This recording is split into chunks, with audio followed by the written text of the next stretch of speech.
This is Mike Guardia, and you are watching the Break It Down show. Mike's been on several times. Every time he writes a book, he basically comes on the show. He writes a lot of books. This latest one's called Days of Fury, the Ghost Troop in the Battle of 73 Easting, which is, I guess that's a good place to start already. We always have to talk about Easting because what the heck is that? Is that a street someone lives on up in Southampton and Benicia, where I'm from? No, it's not. Tell us what Easting is. All righty. So, Easting in the parlance of the military refers to a longitudinal grid line on a map. And it's called the Battle of 73 Easting because in the flat, featureless deserts of the Middle East, no identifiable landmarks. So, you got to name your battles by where you're fighting on a map.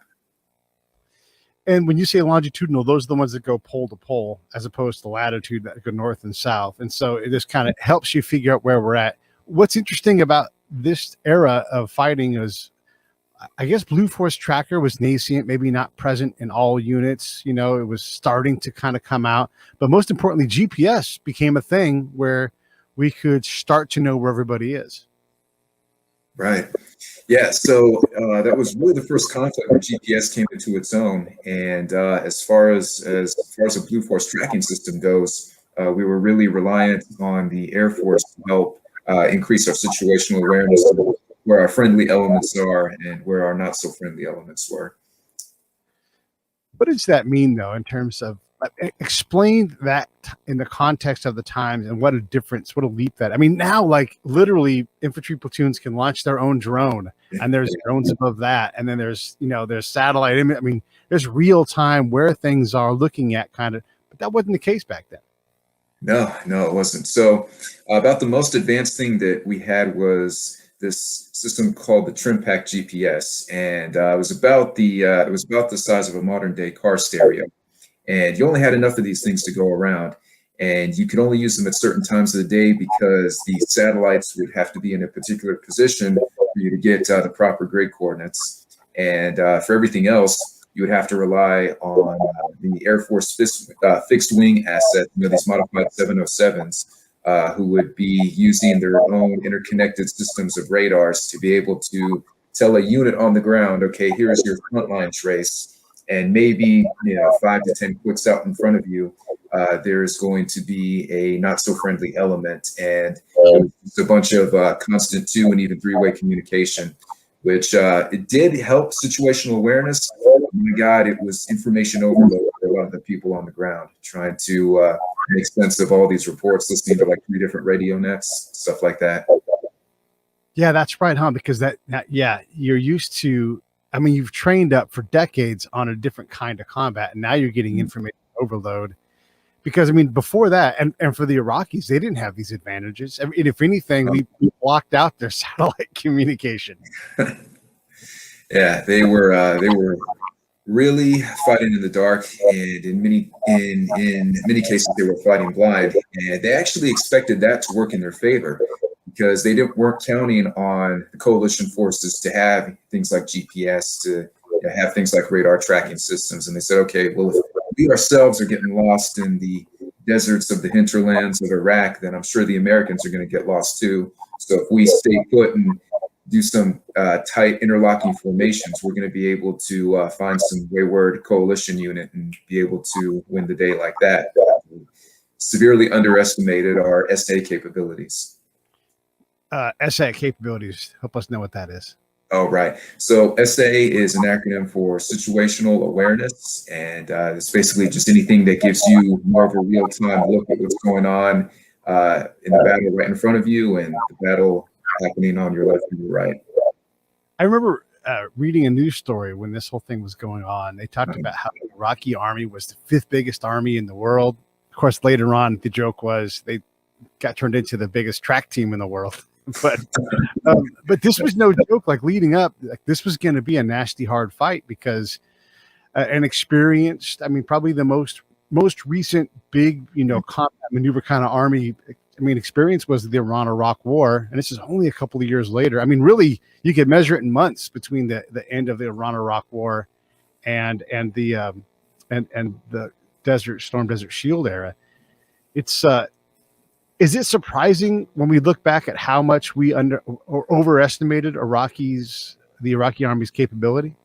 Well, I'll say yes and no, because we were going up against we were going up against what was a numerically superior force, and they had recent combat experience. Not only was it recent, but it was also in their own backyard. They had fought a war on their own terrain, and they were equipped with the latest and greatest in Soviet armor. And we really expected, okay, they may not have the same level of training and the same level of professionalism that we do, but they have a quantitative advantage in their equipment, and they can accomplish a lot just by virtue of brute strength. I think it was Joseph Stalin who said, quantity has a quality all of its own. And they said, we're probably going to win the day, but it's going to be a very hard fight.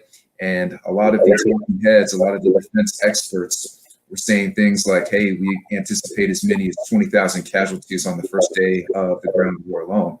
And because we knew we were going into the fight outnumbered, that's why we were so big on having a coalition of the willing come in to try and eject the Iraqis. But we did know that our equipment, that most of our equipment would be qualitatively superior. And there was little question, I think, in anyone's mind that we had probably the most professional and the most effective fighting force that we had had in probably 2 generations at that point. And there's a small sliver of time where this was actually possible.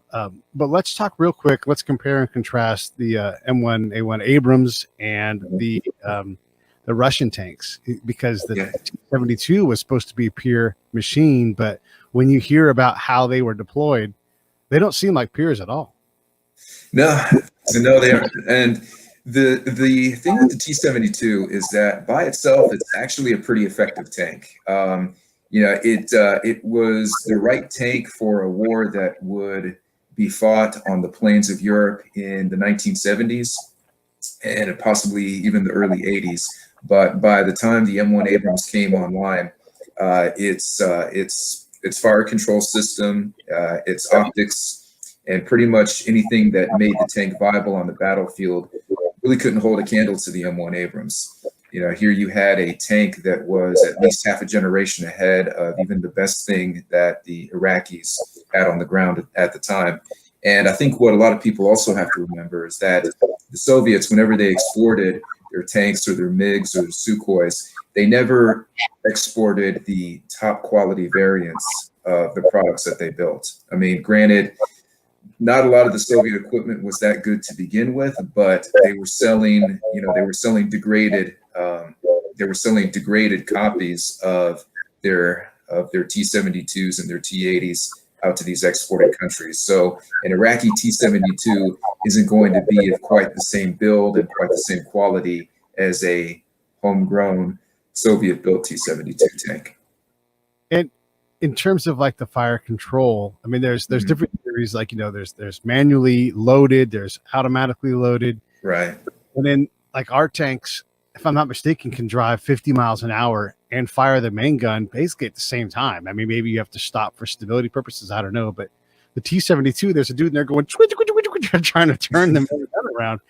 That has to be terrifying when you're a tank. I mean, just to be, I don't, as a spy, I want to be out of a tank. I don't want to be anywhere near the inside, even an Abrams in it, All right. Well, yeah. You see, the thing with the T-72 is that it had a pretty good mechanical system, and it also had a pretty good drivetrain. But I think one of the things that made it a liability on the battlefield, if I can narrow down the list to just 2 big qualities, the first big liability that it had was that the Soviet tanks tended to store their ammunition in the hull of the tank. So what would happen if a tank sustained a direct hit at the right place? It would ignite the ammunition and it would blow the turret right off the tank. That's why you saw a lot of the Desert Storm veterans calling these tanks pop tops, because the top would go flying kind of like a bottle cap. And another thing was that the T-72, it's weird when you think about it, because when you think about this thing that I'm about to describe, you think it was an asset, but it was actually a liability. The T-72 had an automatic loader. It was a 3-man tank. You had a commander, you had a gunner, and you had a driver. Well, the automatic loader you would think would be an asset, but the T-72 had the same problem that the BMP did. The automatic loader was very mechanically clumsy. It would break down a lot. The hydraulics wouldn't work exactly the way they should. Things would get caught. You have rounds that would get double feeded into that would get double fed into the breech, and it became more of a liability than an asset. Whereas in the M1 Abrams, yeah, you have a warm-blooded PFC or a corporal who's playing the loader, but he has what the machine doesn't. He has real-time sensing of what's going on, and he can pull out the round and he can troubleshoot anything that's on the main gun within a matter of seconds, while the automatic loader on the T-72 is still going through its mechanical choreography of trying to fit a main gun round into that breech. And in the life or death world of tank combat, man, just those few seconds can mean the difference between a dead crew and a live crew. Let's back up, because I just kind of wanted to set the stage with technology first, because it is such a big leap forward. But let's back up to the conflict itself. Yeah.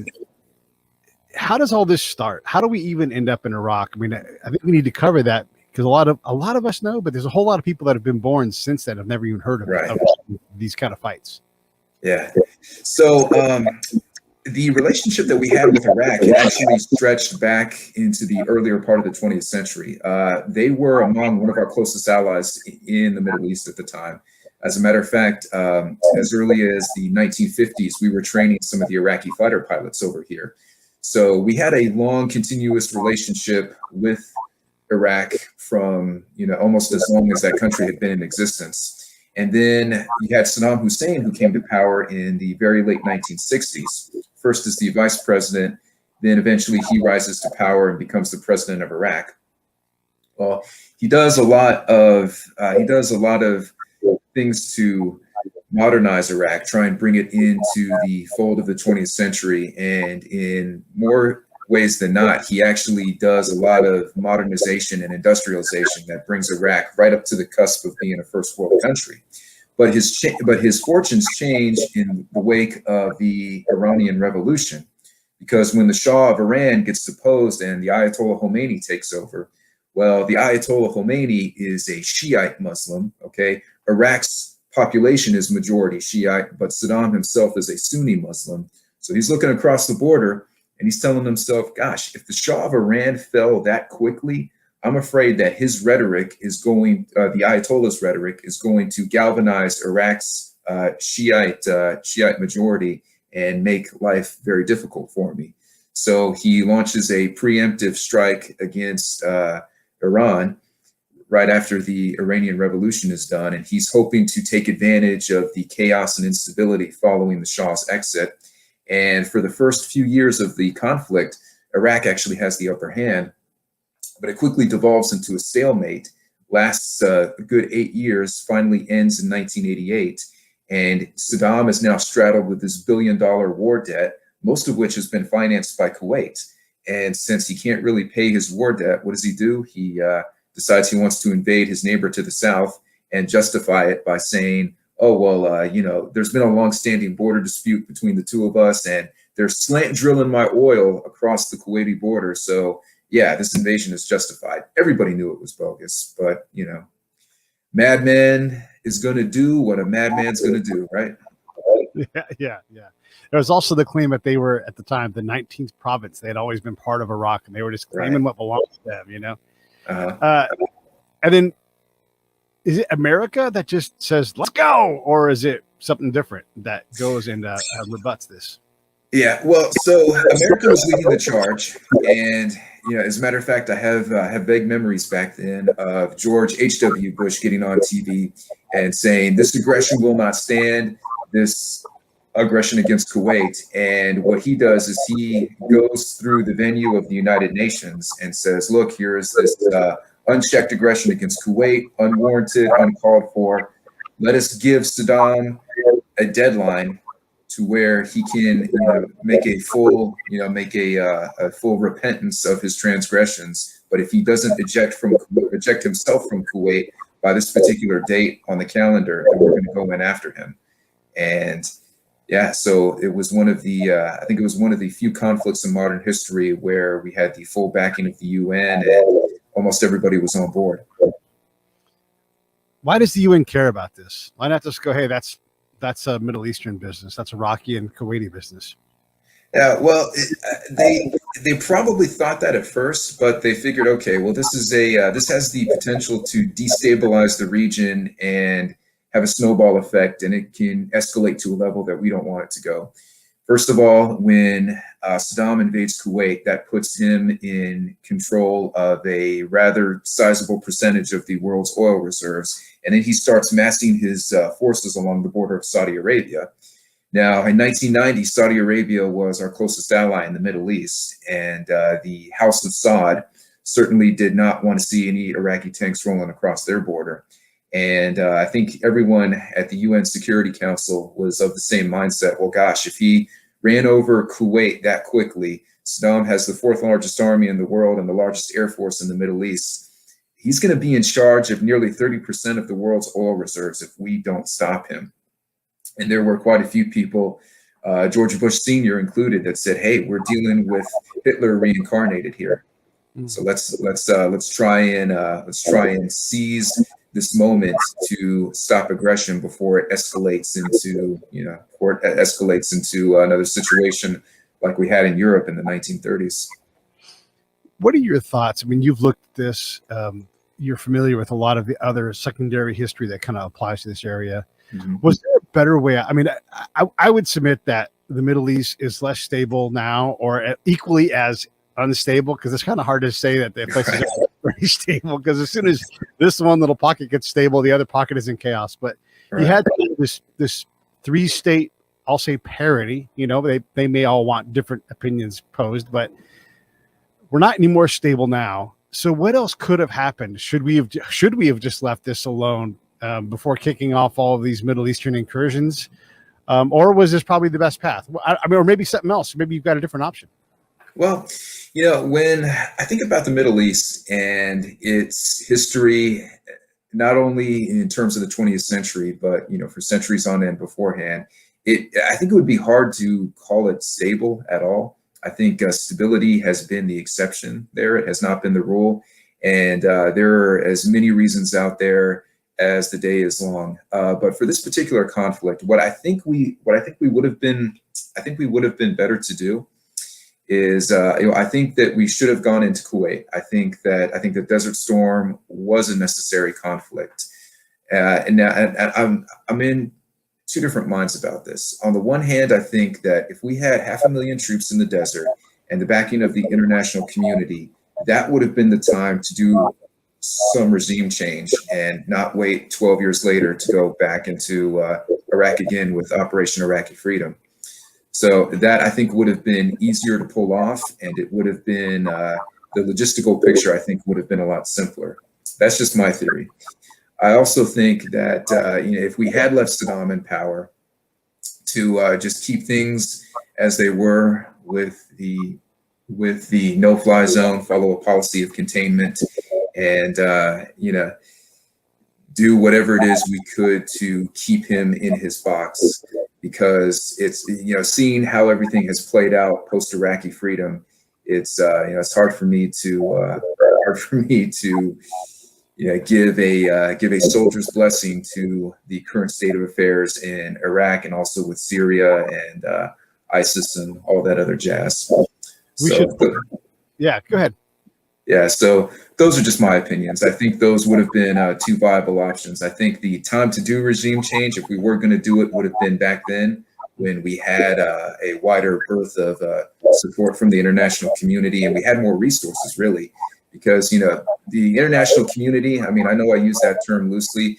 An ally today could be an enemy tomorrow, and I think history has shown us that. But we had the resources and we had the wherewithal. It would have been much easier to do back then. Yeah, and our ability to pick a reliable replacement hasn't proven to be reliable. No. The other thing I want to make sure we say too, because it's easy to sit back here 30 plus years later and look at this and go, aha, you were all wrong. But that's not the point of this. It's just to illustrate the complexity. Also understand that, the the Cold War, in effect, was over at this point. I mean, we were looking like, what's next? Oh, this could be the next thing. And so it's like, well, how do you respond appropriately when you have this aggression? And we are tied to Middle Eastern oil, and there are important things. It's a challenging problem. Any thoughts on that with the timing of the, all of the Cold War stuff ending? I do. Yeah. So I think that, I think if it showed us a few things, it showed us one that, even when you think a big geopolitical game changer has started, and you're not going to need a big military establishment anymore, there's always going to be something that comes up that's going to surprise you, and something that's going to make you think twice about everything you held as truth just a few years or even a few months ago. Because one of the things that I've said in some of the presentations that I've given, and that in some of the college courses that I've taught, is that you think things are going to be a certain way, and that the geopolitical picture is going to go a certain course, and then you have something that comes out of left field and totally surprises you. I tell folks that, hey, in 1980, everybody knew we were never going to go to war with Iraq. In 1950, everybody knew that we were never going to fight a war in Vietnam. And in 1885, everyone knew that we would never fight 2 wars with Germany. And in 1750, everyone knew that 200 years later, we were still going to be British. Yeah. And you're right. I was thinking about, it's like you're trying to bowl, right? Yeah. I know my pattern. Maybe I won't always get a strike, but I know how to roll the ball straight down the lane. Right. And someone comes in and just kicks the crap out of the ball, it's rolling down the lane. We go in, we invade Cuba because someone blew up a ship, or not. Maybe it didn't. Maybe it was just an accident. Right. So it means, what the hell's going on? You never know what's going to happen. These things are, they don't go out and work like we want them to. And when it does work out, good Lord, it's hard. People, lives. Okay, so you write a lot of different books about a lot of different topics, military history, about equipment, about units, about people. Why this book? Why here it is right here. Why this book? Okay, so for me, I've always had a special fascination with the events of the Gulf War. I'm of the eldest cohort of millennials out there. To all the viewers, I'm sorry, I'm a millennial. I know we have a terrible reputation in today's workforce, but this was really the first major conflict that happened in our lifetime. We were in grade school at the time, but a lot of us remember watching the nightly news with our parents. And it was explained to us as young grade school children, this is what a war is, this is what it looks like. Here are the good guys, here are the bad guys. And kids, pay attention, because when you grow up, you might see something like this, you might see something like this later on. So the Gulf War itself always fascinated me. And I picked the Battle of 73 East Scene because I think in a microcosm, it represents the remarkable change that our military went through post-Vietnam. Here you had, right after the Vietnam War, the Army was at its lowest ebb. Training, equipment, professionalism was at an all-time low. But then within less than a generation, you had the most professional, most effective fighting force the world had ever seen at that point destroy the 4th largest army in the world in less than 100 hours. So it was just an incredible story that I felt really needed to be told, and told through the lens of those who were there on the front lines fighting it, because they give such an intimate perspective of combat and what it's like in these life and death situations, and they just add a dimension that I think you can't really get if you look at history from a parochial level. We're fortunate that we're able to do these things a lot more closer to the time that they actually happened. I mean, you actually have talked to Hal Moore before writing about his leadership and his life. The folks who were in these units, I mean, H.R. McMaster, come on, in the book, and he's been in the news most of the last 4 years. So a little bit about the ability to go out and reach these guys and talk to them, within a very strong living memory of what actually happened. Right. Yeah. And I feel incredibly blessed because not only are so many of these veterans still living, but they are more than willing to share their stories. They're more than willing to share their time. And I found a common thread through all of the veterans that I'm able to interview is that whether they fought in the Vietnam era, whether they fought in Desert Storm, or whether they're more recent veterans of the ongoing war on terror, is that sharing these stories, I think, on a very real level is therapeutic for a lot of them. And it helps bring closure, and it helps let the broader public know that, if people do go into harm's way, these are some of the downstream effects of what happens. What are some of the downstream effects? I mean, it's one thing to talk about how much they kicked ass, but there's Right. when those tops are popped, there's 3 to 4 or 5 dead souls inside that tank, maybe. Right. Right. So a lot of the downstream effects that I've noticed is, and I know I'm probably going to paint a broad stroke when I say this, but they deal with the various aspects of PTSD. A lot of times they deal with survivor's guilt. A lot of times, and I think this is true for a lot of veterans, there's always a strong tendency for us to second guess ourselves. And when we're looking at things in hindsight, we tend to beat ourselves up saying, okay, what could we have done differently? Is there something that any one of us could have done that would have made a better outcome? And it's those feelings and those tendencies that are amplified tenfold when you're putting someone in such an intense situation like what you had at the Battle of 73 East Scene. Yeah, and I want to talk about that too, the battle, because that's what the book is about. But also, it's interesting. So so we go through the berm for the audience. There's a giant earthen berm that we blast through, and that's how we enter into Iraq. And for the first time, probably ever, the line of battle is moving at, I don't know what, 40 miles an hour. I mean, it's just flying, and at times it had to stop, but Right. but only because it was going so fast. I mean, it's my opinion that they're like, oh my God, it's going so fast. How are we going to keep up? But I mean, you have fuel tankers driving and chasing these tanks basically as fast as they can drive. And I'm probably not making that 100% accurate, but talk a little bit about the speed of this conflict and the massive difference between that and what the Iraqis were doing. Right. So the conflict itself started off, I think, on a pretty fast-paced note. For the first day or 2 days of the conflict, when you cross the berm into Saudi Arabia, you have these armed formations that were moving at, in terms of armored warfare, if you're moving at 35 or 40 miles per hour, that is really fast. I mean, that's at the upper ends of the speeds that these armored behemoths can go.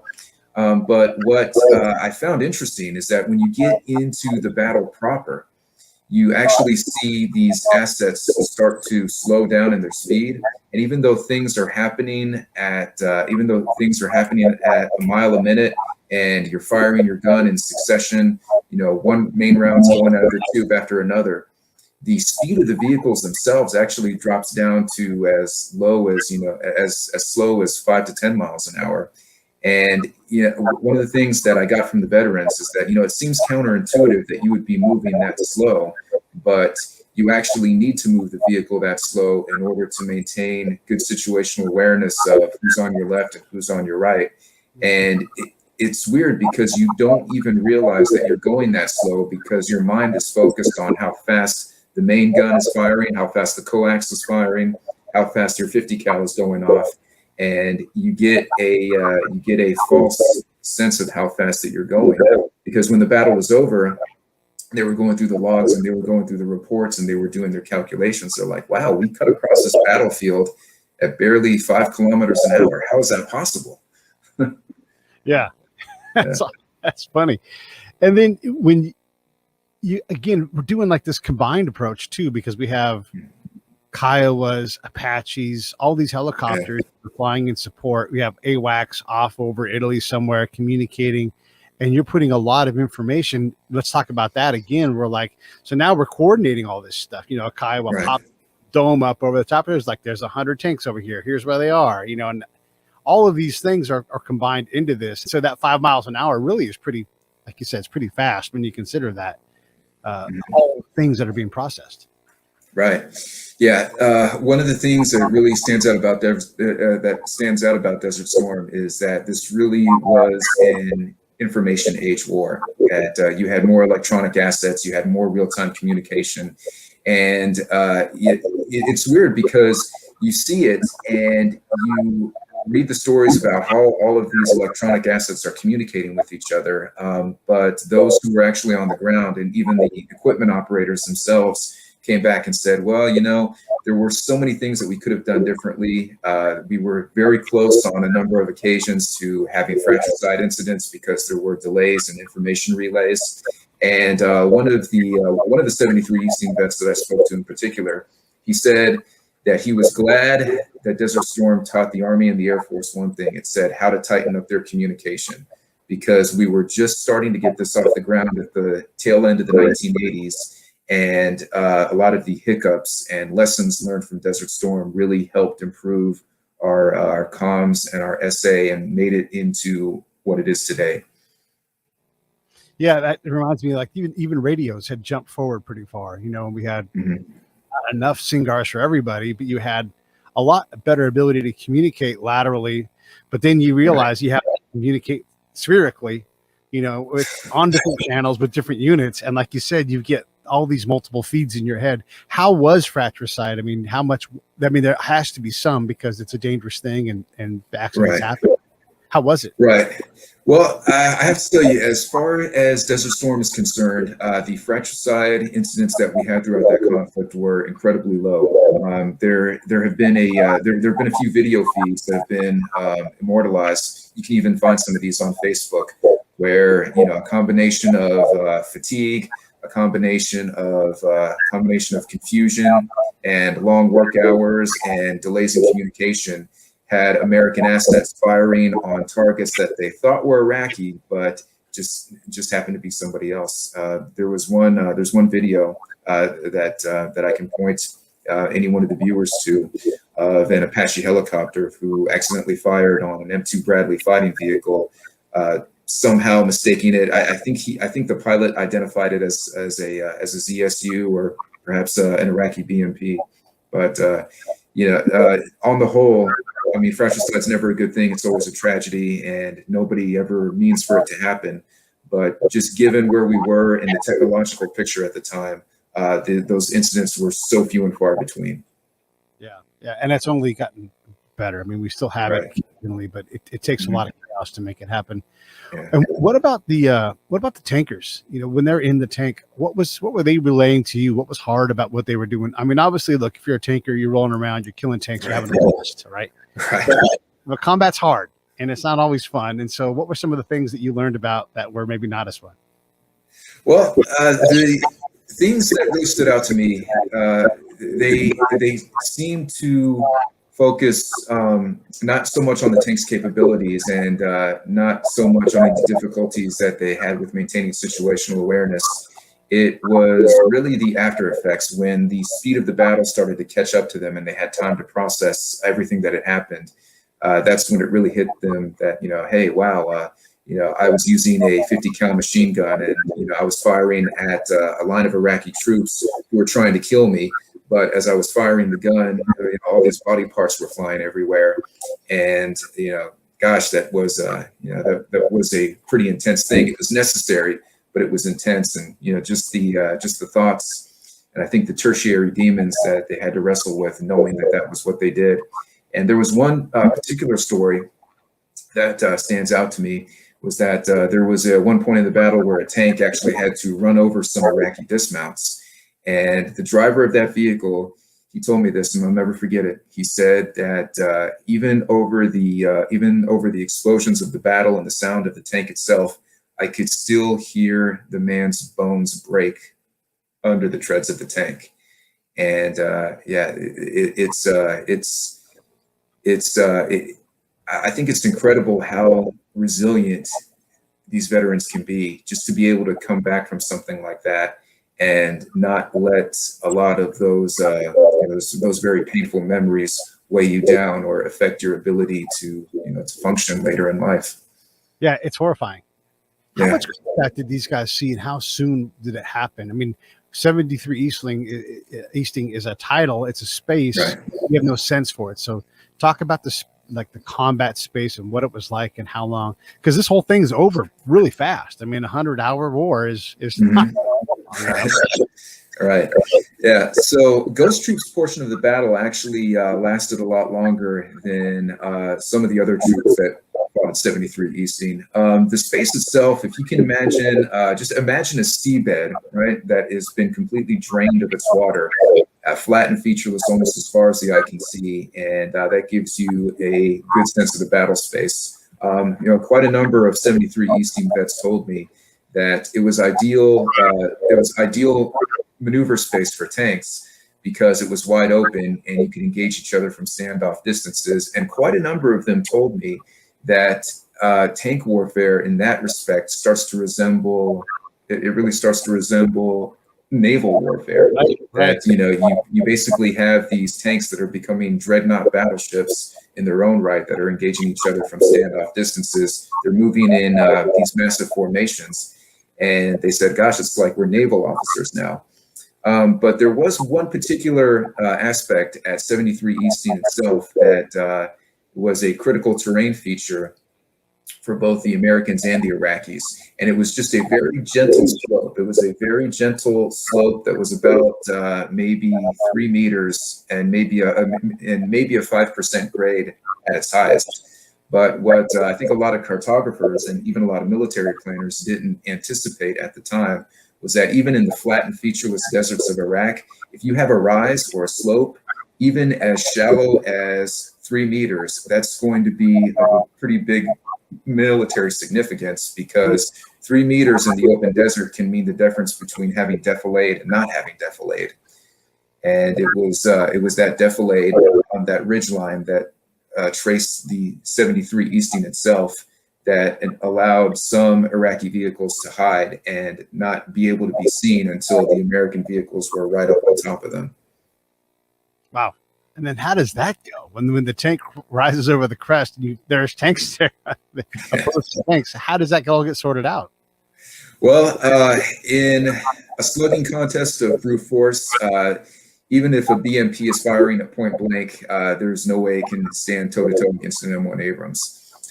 So the Abrams, I don't think were ever at any risk in trading fire with the BMP, but the Bradley was a slightly different story. And it was the Bradleys that were on that frontline trace of 73 Easting that were the most exposed to fire. And it was one of the lone feral BMPs that was hiding in the low ground that was able to get a surprise shot against an American Bradley at 73 Easting, which resulted in the catastrophic kill for that vehicle. Yeah, those linebackers are a lot less modern, like inside and everything else.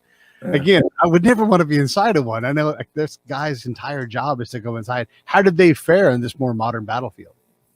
Well, they fared pretty well, actually.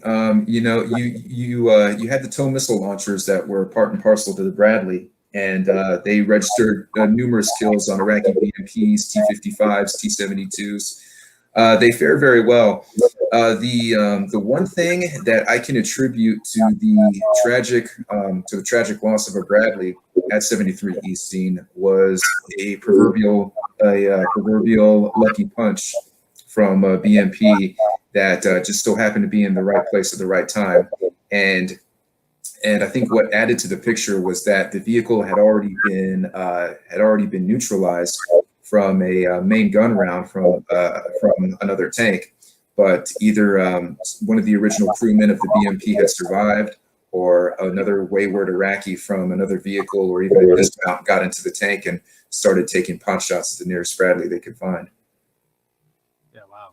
How much contact did they get from the moment they got through the berm until they get to 73 Easting? So they didn't really see a lot of contact until about the second day out. And they were pot shots really that were being taken from a lot of Iraqi conscripts.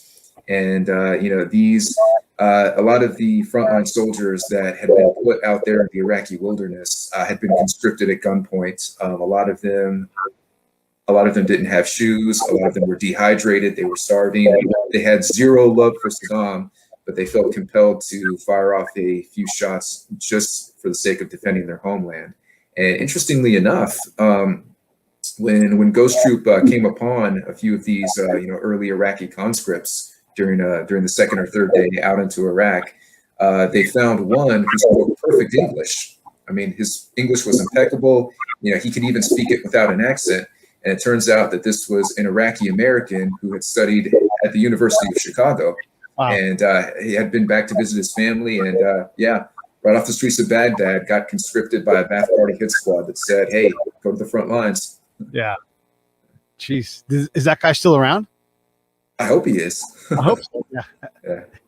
When you say 2 to 3 days, my logistics brain kicks on and I think, how are these guys sleeping? How are they eating? How are they surviving? Because it's yes, you can stay up for 72 hours, but good grief, you are in bad shape at the end of that. And heck yeah. You're not getting a lot of rest waiting at the berm, because you're just in that tension. Like the spring is taut mode, right. And then you get released. So how was the living standards? How did they do that?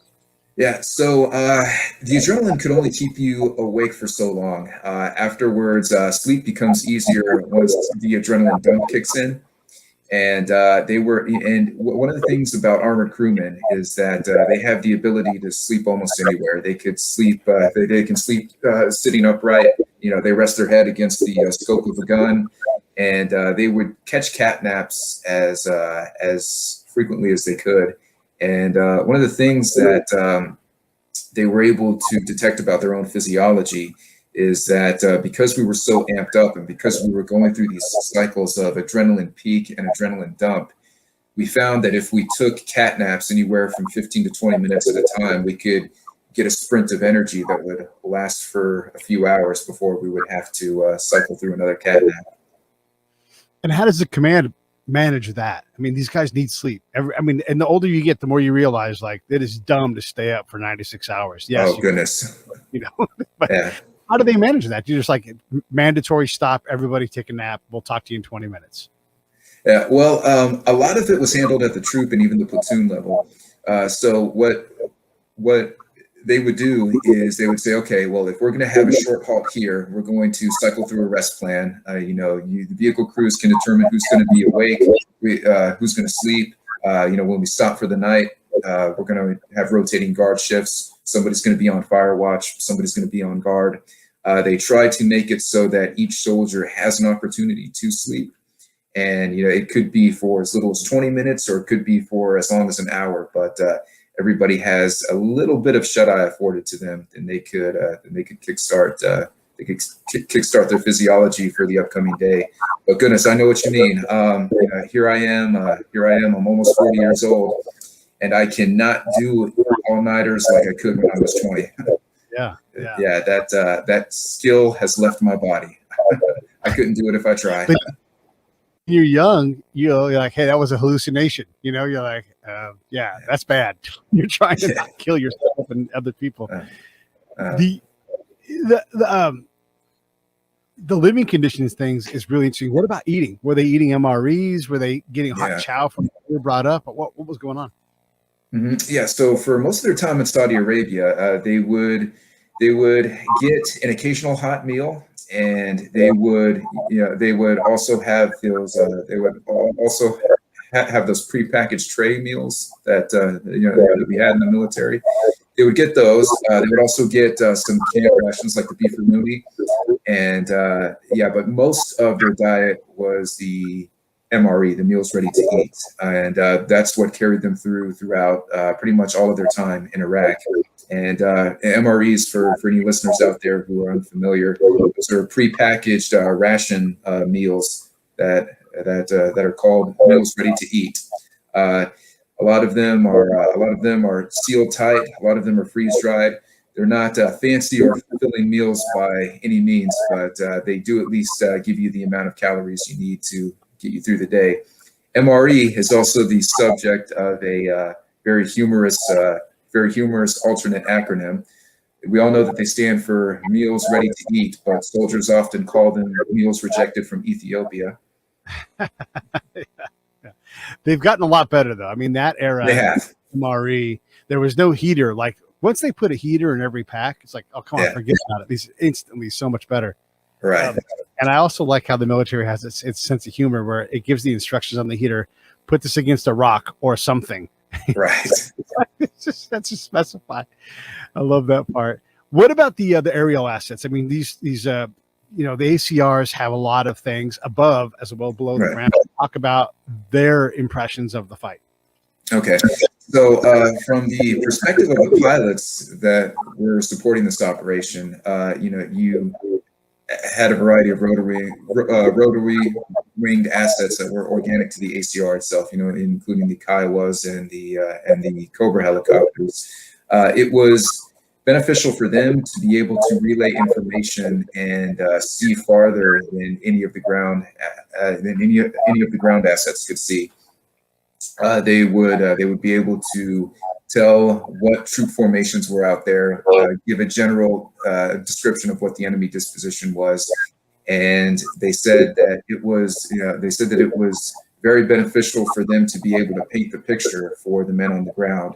But they said there were a few close calls with death. They said that they weren't necessarily afraid of any Iraqi anti-aircraft fire, but they said they were more afraid of being shot by their own artillery or their own mortars. Because when you're coordinating those aerial assets with ground assets, and you have artillery that's supporting you in the back, or even mortars that are supporting you, you have to time those indirect fire rounds just perfectly so that they don't go through a rotor blade of a helicopter. And there was one helicopter pilot who actually commented on that very phenomenon, saying that he was a few kilometers out from the frontline forces when all of a sudden he saw these little black dart objects flying past his cockpit window. And that actually startled him at first, and it didn't take him very long to figure out, oh my God, those are mortar rounds. So he get on the radio and said, "Yeah, guys, if you could scale back those mortars for me, that'd be great." That'd be great. I'm out of here. Yeah. Wow. What did we learn? Like, especially this part of the combined, and the joint approach. We did so much of this. Now you see Apaches all have radar and, Right. just on top of them, or radar, whatever you want to call them. And then Kiowas are a lot more armed. Kiowas before were more of a reconnaissance thing. Now, like, Right. go out and tear things apart. What else did we learn along the way from all this fighting? Well, I think that we learned. I think it actually validated quite a few things for us. It validated the dedication that we had to professionalism, the dedication that we had to the hard standards-based training, and just showed you that even though you fight outnumbered, small units initiative and dynamic leadership at the troop level is really what's going to carry the fight. And I think it highlighted for us in a lot of ways the difference between how the Iraqi army approached their tactical leadership, as opposed to how we approached our tactical leadership, because they were still working on the old Soviet model, whereas, the lower level rank and file enlisted and the rank and file junior officers were expected to be automatons who didn't have a lot of independent initiative taking authority, weren't allowed to exercise creativity. But it was a night and day difference, because we took the opposite approach and we said, hey, we encourage low-level initiative, we encourage creative thinking, we encourage our people to think outside the box, essentially. And it was that metaphysical element that I think really carried the day for us, probably more so than any technological advantage that we might have had. Yeah, that's true. When we trained Iraqis, 10, 20 years later, you still got that institutional culture of that's not my call, but it is your call. You're the guy here right now doing this. Right. By the time you call somebody else and have them tell you no, the decision will already be given to somebody. That's really no shit how they solved it. And it was a tough thing to try to combat, because it was how they did things. Mm-hmm. Let me ask you, so all of this stuff is interesting, and they call this battle the last major tank battle of the 20th century, but isn't it really just the last major tank battle? I mean, is there any reason to think that we're going to see anytime soon a real tank on tank fight? It doesn't seem like that's a viable thing to have happen anymore. Well, not for the foreseeable future, but I do think that there is going to be another great tank battle in some form or fashion, however many years down the road. When you take a look at the geopolitical situation being what it is, you have a resurgent Russia, you have a resurgent China, and of course, North Korea has never been anyone's friend. All of these militaries have very tank-heavy forces, and their tanks are nothing to laugh at. You have with the PLA in China, the Type 99 tank, which by at least based on what information we're able to gain from the public releases, is a very capable, very high-tech, hard-hitting tank.